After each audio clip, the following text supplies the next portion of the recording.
The transfer story of Geoffrey Kondogbia. It was the summer of 2015. The Serie A season was over, with Inter finishing in 8th place, and Milan even lower in 10th. For the first time since European competitions were created, there will not be any of the two Milan teams participating.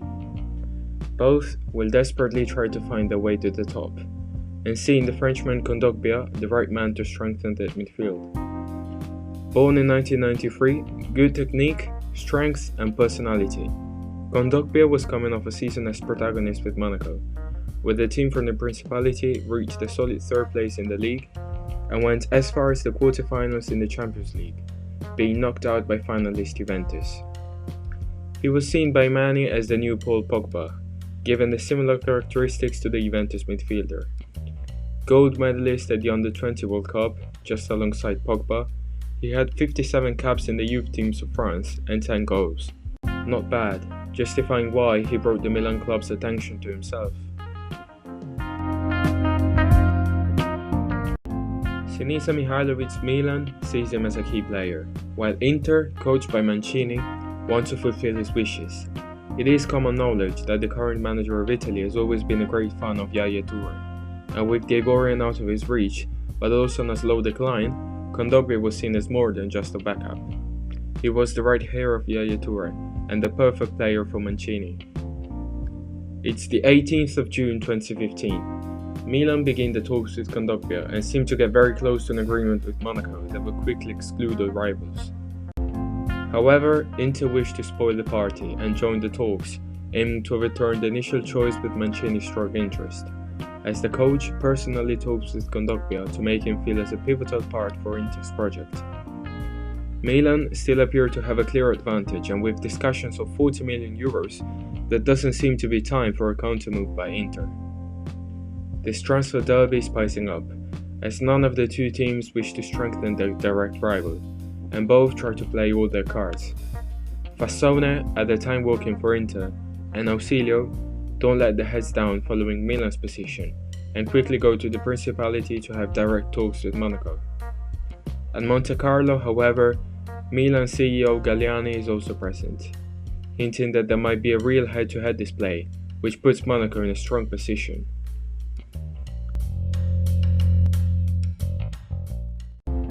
Competition will lead to Galliani saying, "Whoever wins between us and Inter will be in a bad economic position." Competition has increased hugely the price of the player and his request. In fact, Kondogbia has managed the opportunity. He knows that two important teams want him, so his requests quickly go up. Inter were coming off a recent takeover from the Indonesian Eric Thohir, which will reveal to be a total fiasco. Milan are also in a precarious economic condition. Rumors of club president Berlusconi wishing to sell are getting insistent, and the era of the big transfers is a long way off. The previous season, all the players that were brought in were on loan or on free transfer, with the exception of 8 million euros spent for Suso and Bonaventura.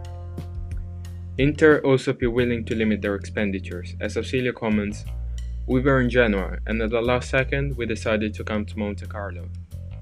It's very likely, however, that Inter have wanted to play all their cards, not making it easy for Milan to buy a player that's being strongly wanted by the Nerazzurri.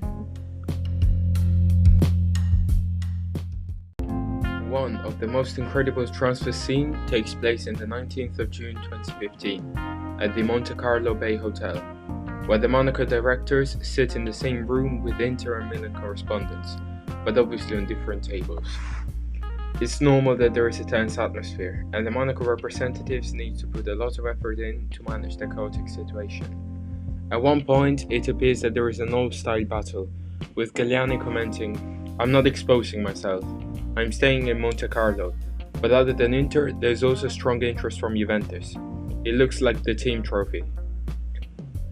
Galliani's declarations seem unusually open and happy, almost as a sign of security on Kondogbia's acquisition that seems a formality. On the other side, Ausilio and Fassone keep discussing with Kondogbia and Monaco, strongly relying on the player's interest. In the mark of insecurity, the two teams leave, and the second day is also over. Fassone will say, "We are not close. We shall see tomorrow."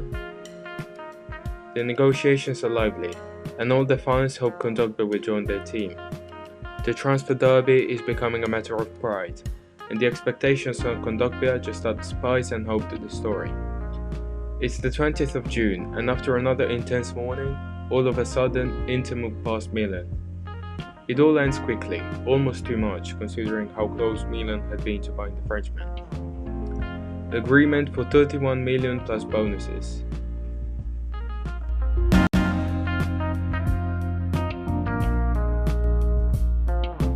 Agreement for 31 million plus bonuses, even 4.2 million euros per season to Kondogbia. Inter got the player they wanted. Galliani will comment, at 1:30 it was all done. Monaco had given us the okay for buying at 40 million euros. The agreement with Geoffrey, already set the previous night, had been confirmed in the morning. After exchanging documents, everyone disappeared. Probably they changed idea, or the others offered more. It's tougher to say no than yes in these cases, but we cannot accept this amount. At times, it takes more courage to leave the table than to stay, so we go. It's unlikely that Milan only gave up for economic reasons, but Galliani tries to take it easy to relieve the bitter defeat. In the meantime, the Inter fans welcome Kondogbia as if he was a firm champion, and there's a lot of joy. Milan supporters instead remain with nothing on their hands after coming so close to having the better of their rivals. Considering the bonuses, it would be at the time the second most expensive transfer of Inter's history, and the most expensive of Tohir's era. These exhausting talks, however, have only contributed to increasing pressure and expectations, which Kondogbia won't be able to deal with. The Frenchman, now naturalized of the Central African Republic, will be protagonist of two disappointing seasons, in which he will only score 2 goals, both in games against Torino, but most importantly, his performances will be negative. Inter will also be going top into the new year, but their decline in the second part of the season will limit them to 4th place finish. Milan will do worse and will again be out of Europe, only getting to 7th place.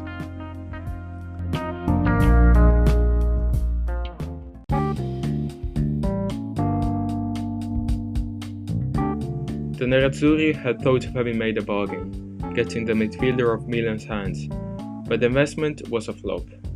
Kondogbia was unable to manage the pressure and will blame the chaos at Inter, which led to 4 coaches in 2 seasons, them being Mancini, De Boer, Pioli and Vecchi.